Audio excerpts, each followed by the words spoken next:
안녕하십니까 성도 여러분. 9월 29일 수요일 새벽 기도의 말씀을 전합니다. 오늘 하나님께서 우리에게 주시는 말씀은 출애굽기 22장 16절에서 31절까지의 말씀, 출애굽기 22장 16절에서 31절까지의 말씀을 제가 읽도록 하겠습니다. 사람이 약혼하지 아니한 처녀를 꾀어 동침하였으면 납폐금을 주고 아내로 삼을 것이요, 만일 처녀의 아버지가 딸을 그에게 주기를 거절하면 그는 처녀에게 납폐금으로 돈을 낼지니라. 너는 무당을 살려두지 말라. 짐승과 행음하는 자는 반드시 죽일지니라. 여호와 외에 다른 신에게 제사를 드리는 자는 멸할지니라. 너는 이방 나그네를 압제하지 말며 그들을 학대하지 말라. 너희도 애굽 땅에서 나그네였음이라. 너는 과부나 고아를 해롭게 하지 말라. 내가 만일 그들을 해롭게 함으로 그들이 내게 부르짖으면 내가 반드시 그 부르짖음을 들으리라. 나의 노가 맹렬함으로 내가 칼로 너희를 죽이리니 너희의 아내는 과부가 되고 너희 자녀는 고아가 되리라.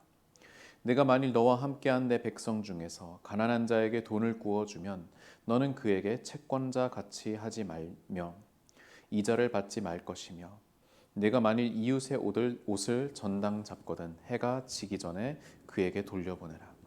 그것이 유일한 옷이라. 그것이 그의 알몸을 가릴 옷인즉 그가 무엇을 입고 자겠느냐. 그가 내게 부르짖으면 내가 들으리니 나는 자비로운 자임이니라. 너는 재판장을 모독하지 말며 백성의 지도자를 저주하지 말지니라. 너는 내가 추수한 것과 내가 짜낸 즙을 바치기를 더디하지 말지며 내 처음 난 아들들을 내게 줄지며 내 소와 양도 그와 같이 하되 이래 동안 어미와 함께 있게 하다가 여드레 만에 내게 줄지니라. 너희는 내게 거룩한 사람이 될지니 들에서 짐승에게 찢긴 동물의 고기를 먹지 말고 그것을 개에게 던질지니라. 아멘. 오늘 우리가 계속해서 보고 있는 말씀들은 이제 이스라엘 백성이 모세에게 하나님께로부터 십계명을 이제 받지 않습니까? 모세가 그 중간에서 십계명을 받게 되는데, 지금 모세가 시내산에서 십계명을 받은 이후 이스라엘 백성들은 그 밑에 있고요. 모세는 계속해서 하나님으로부터 구체적인 이 십계명을 근본으로 하는 그 법에서 조금 더 상세화된, 특별히 이제 가나안 땅에 들어갔을 때 이스라엘 백성이 지켜야 할 그 법들에 대하여서 모세가 하나님께로부터 그 법의 내용을 받아서 기록하고 있는 그러한 내용들이 이어지고 있습니다. 큰 맥락에서 보면은 이제 출애굽기 20장에서 이스라엘 백성이 십계명을 받지 않습니까? 그러고 나서 이제 모세가 계속해서 하나님으로부터 그 법을 받은 이후에 다시금 하나님으로부터 법을 받고 있습니다. 지금 21장부터 22장, 23장 계속해서 이제 하나님께서 주신 그 법을 모세가 받고 있는 그런 내용들을 우리가 보게 됩니다. 여러분, 사실 이 법들의 내용이 우리에게 그렇게 눈에 잘 들어오는 그런 내용들은 아닐 것입니다.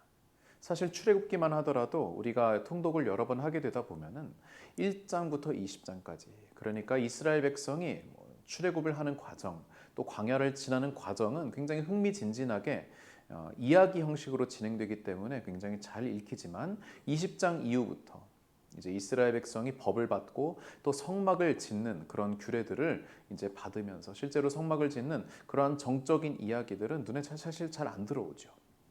그럼에도 불구하고 이 법의 내용에는 하나님께서 이스라엘 백성에게 어떻게 살기를 원하시는지, 하나님의 마음과 하나님의 뜻, 하나님의 가치관이 담겨져 있기 때문에 사실은 굉장히 중요하고, 또 하나님이 어떠한 분이신지, 또 하나님은 우리 인간들이 어떻게 살기를 원하시는지 그 하나님의 생각과 마음을 알 수 있는 굉장히 중요한, 정말 알짜배기 같은 내용들이 들어있는 것을 우리가 함께 기억했으면 좋겠습니다. 그렇기 때문에 십계명에 하나님의 가장 기본적인 그 가치관들이 들어가 있다고 한다면은, 그 이후에 나오는 출애굽기에 많은 그런 법조문들을 보게 되면은 하나님께서 조금 더 구체적인 상황에서 어떻게 하기를 원하시는지, 하나님의 생각은, 하나님께서 원하시는 것은 무엇인지 그것을 우리가 알게 된다는 것입니다. 물론 하나님께서 원하시는 것은 무엇이겠습니까? 하나님께서 우리에게 크게 두 가지의 계명만 주신다면은 하나님을 사랑하고 이웃을 사랑하는 것, 그 두 가지라는 것을 우리 모두 알고 있을 것입니다. 그런데 조금 더 구체적인 상황에서 우리가 하나님을 사랑한다면 어떻게 사랑해야 하는지, 이웃을 사랑한다면은 어떻게 사랑해야 하는지, 무엇을 하고 무엇을 하지 말아야 할 것인지를 이 말씀들을 통해서 아주 잘 이해할 수 있다는 것입니다.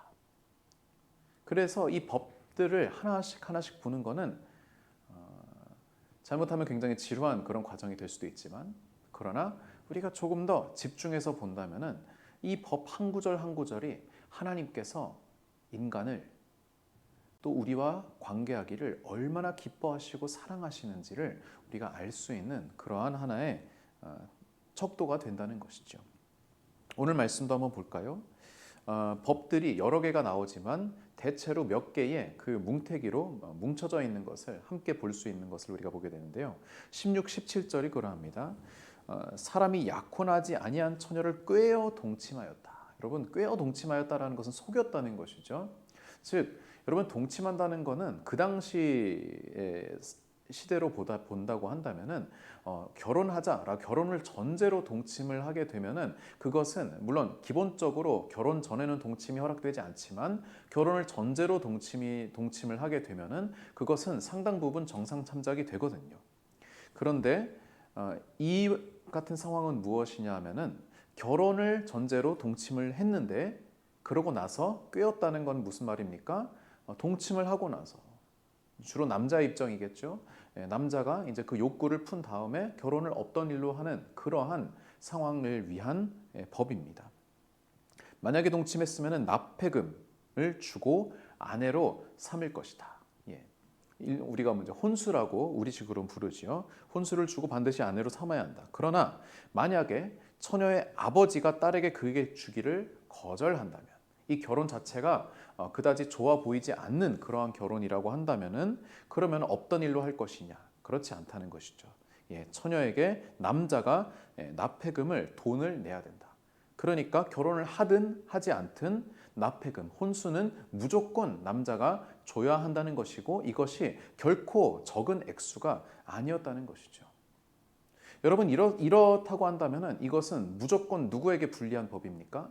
남자에게 불리한 법이죠.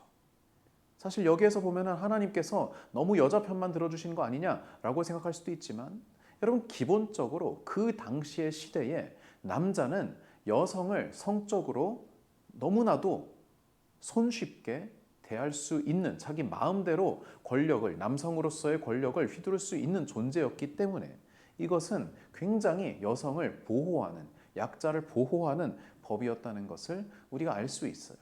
그리고 하나님께서 이렇게 구체적으로 말씀하셨다는 것은 그만큼 혼인 관계로 인하여서 피해를 보는 그런 여성들을 하나님께서 돌보시는 분이시다라고 하는 것을 그 법을 지키는 이들에게 말씀하시는 것입니다. 계속해서 18절부터 20절, 무당을 살려두지 말 것, 짐승과 행음하는 자는 죽일 것, 그리고 다른 신에게 제사를 드리는 자는 멸하라고 말씀하셨습니다. 사실 18절과 20절, 무당과 다른 신에게 제사를 드리는 것은 연결되지만 짐승과 행음하는 이 수간에 관련된 법은 다소 거기에 끼어들어 있는 것이 좀 어색한 그런 느낌이 있지요. 왜냐하면은 여러분, 하나님께서 구약 성경에 여러 차례 말씀하시지만 기본적으로 우상 숭배를 음행하고 굉장히 연관지어서 말씀을 하시기 때문입니다. 그렇기 때문에 여기에서 짐승과 행음한다는 것이 글자 그대로 수간을 의미하는 것이기도 하지만, 그러나 한편으로는 짐승, 즉 이방의 신과 하나님이 아닌 다른 것과 행음, 숭배하는 그러한 상황 자체가 죽을 죄라고 하는 것을 이 18절과 19절, 20절에 끼워 넣음으로써 그렇게 연결시키시는 것입니다. 즉 이것은 우상 숭배에 대해서 하나님께서 강력하게 경고하시는, 하나님 이외에 다른 신을 두지 말라라고 라고 하는 이 10계명의 가장 앞부분에 있는 그 계명들을 조금 더 강조해서 말하는 그러한 율법이라고 우리가 볼 수 있을 것입니다. 계속해서 보시면은 21절부터 한 27절까지 보게 되면은 하나님께서 사회적인 약자들을 대하는 그 방식을 우리가 알 수 있습니다. 21절 너는 이방 나그네를 압제하지 말라. 너희도 나그네였기 때문이다. 22절 너는 과부나 고아를 해롭게 하지 말라. 만약 그들을 해롭게 하면은 24절 나의 노가 맹렬함으로 내가 칼로 너희를 죽여서 너희 아내가 과부가 되게 하고 너희 자녀들이 고아가 되게 할 것이다. 여러분 하나님께서 비교적 이례적으로 이런 표현을 쓰십니다. 나의 노가 맹렬하다. 여러분 하나님은 출애굽기에서 계속해서 오래 참으시는 하나님의 속성을 강조하십니다. 나는 오래 참는 하나님이다. 인자와 긍휼이 풍성하신 하나님이시다. 라고 하시는 그러한 메시지를 주로 주셨는데 유독 여기에서는 나의 노가 맹렬하다.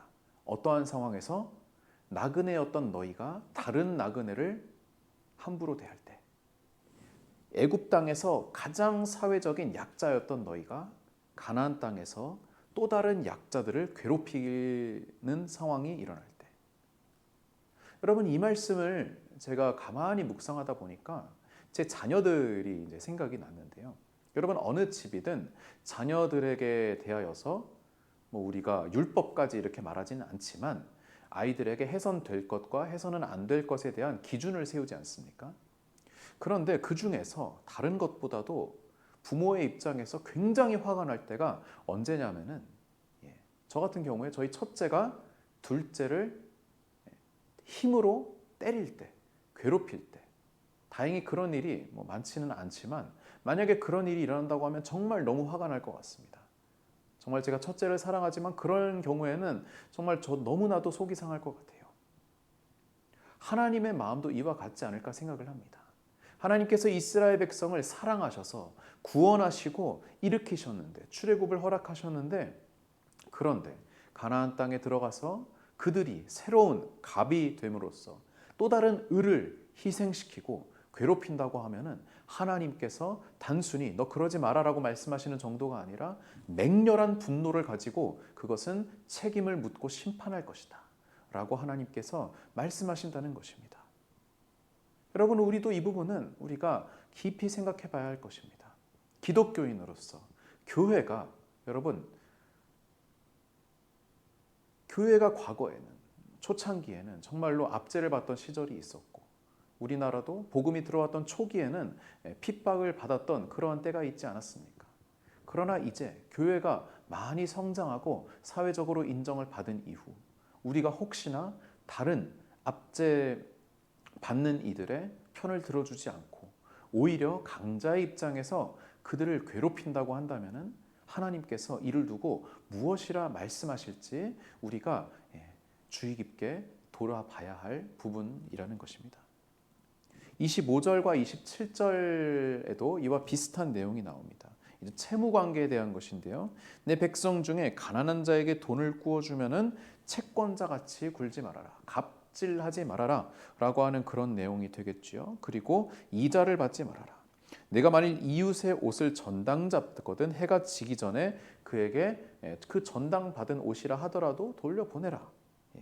유일한 옷이기 때문에 여러분 들어보셨겠지만 당시 이스라엘 백성이 뭐 속옷, 겉옷 따로 있는 것이 아니었고 그냥 옷 한 벌로 그 몸을 가리는 것이 전부였기 때문에 그 겉옷을 벗기게 되면은 정말로 말 그대로 속옷만 남게 되는데 그 겉옷을 빼앗기게 되면은 추위 속에서 떨어야 하는 가장 기본적인 인권조차 침해를 받는 그런 상황에 처해지기 때문에 하나님께서는 그 겉옷은 전당 잡지 말아라. 가장 기본적인 것은 약자의 권익을 보호하라 라고 그렇게 말씀하시는 것입니다. 그러면서 마지막 나는 자비로운 자다 라고 말씀하시는 것이죠. 계속해서 또 28절부터 31절까지부터는 조금 이제 여러 가지의 그런 강론이 나오는데요. 재판장 모독하지 말아라. 백성의 지도자를 저주하지 말아라. 거의 재판장이 당시에는 백성의 지도자이고 또 종교 지도자이기도 했지요. 이 당시의 상황에서는 특별히 모세라든가 아론이라든가 하는 그러한 백성의 지도자들을 충실하게 따를 것을 말씀하고 계십니다. 또 추수한 것과 짜낸 즙을 바치는 하나님께 바치는 것을 더디게 하지 말아라. 또 처음 난 아들을 내게 주어라. 이것은 6월절 규례를 말씀하실 때부터 하나님께서 출애굽기 10장 11장에서 이미 설명을 하신 부분이죠. 모든 장자는 모든 처음 난 것은 하나님의 것입니다. 물론 이것이 우리가 모든 첫 아들들을 하나님께 바쳐야 한다라고 하는 그러한 의미가 아니라 상징적인 표현으로서 하나님께서 애굽의 그 10번째 재앙에서 이스라엘 백성을 그 장자의 죽음을 면케하셨으므로 이것은 하나님의 것이다. 그 하나님께 속한 그 장자의 분만큼 너희가 성전에 세금을 낼 것, 이것에 대한 강조를 한 번 더 하시는 것입니다. 소와 양도 그렇게 하고 또 거룩한 사람이 될 것, 들에서 짐승에게 찢긴 동물의 고기를 먹지 말 것, 거룩함을 지킬 것을 하나님께서 말씀하십니다. 여러분, 이 법조항이라고 하는 것들이 굉장히 딱딱한 것처럼 보이지만 의미 없는 법조항은 없습니다. 우리나라만 하더라도 기본적으로 우리나라의 모든 법은 대한민국 헌법 1조 1항 대한민국은 자유민주주의 국가이다 라고 하는 그것에서 파생되는 것 아니겠습니까? 그렇기 때문에 하나님의 말씀, 하나님의 계명 역시 이와 같다는 것이죠. 하나하나의 법을 통하여서 우리는 하나님이 어떠한 분이신지를 알 수 있게 되고 하나님께서 오늘을 살아가는 우리에게, 그 이전에는 이스라엘 백성에게였지만 좀 더 확장하면은 2021년을 살아가는 오늘의 우리에게 어떻게 살기를 원하시는지, 어떻게 신앙생활하고 어떻게 사회생활하기를 원하시는지를 이 법을 통하여서 우리에게 알려주시는 것입니다. 이 법을 우리가 깊이 묵상하면서 하나님께서 원하시는 바대로 우리가 순종하며 따라가는 그러한 하나님의 백성, 준법 시민들이 될 수 있기를 주님의 이름으로 축원드립니다. 기도하시겠습니다. 하나님 아버지, 이 법조항들을 통하여서 하나님께서는 우리를 정죄하고자 하시는 것이 아니라 하나님의 생각이 무엇이고 하나님의 바라시는 바가 무엇이고 하나님이 원치 않으시는 것은 무엇인지를 알기를 원하신다는 것, 우리가 그것을 깨닫고 이 출애굽기의 말씀을 계속해서 읽게 하여 주시옵소서. 어려움에 빠진 이들, 위로가 필요한 이들, 하나님께서 찾아가 주시어서 치유하여 주시고 회복시켜 주시옵소서. 이 말씀 따라 오늘도 우리가 그 빛 가운데 거룩히 걸어나갈 수 있도록 하나님 함께하여 주시옵소서. 감사드리며 예수님의 이름으로 기도드립니다.